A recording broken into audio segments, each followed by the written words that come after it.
Adana'da elinde bıçakla etrafa dehşet saçan saldırgan polis ekiplerince etkisiz hale getirilip gözaltına alındı.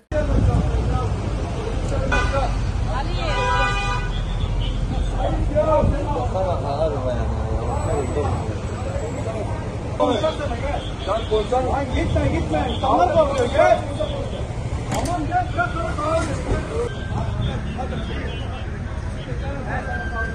Olay Merkez Seyhan ilçesine bağlı Ziyapaşa Bulvarı'nda meydana geldi. İddiaya göre ismi henüz öğrenilemeyen bir şahıs elinde bıçakla etrafa saldırıp tehditler savurdu. Çevredekilerin ihbarı üzerine bölgeye polis ekipleri sevk edildi. Ekiplerin uzun süren ikna çabaları sonucu şahsın elindeki bıçak alınarak etkisiz hale getirildi. Gözaltına alınan şüpheli polis merkezine götürüldü.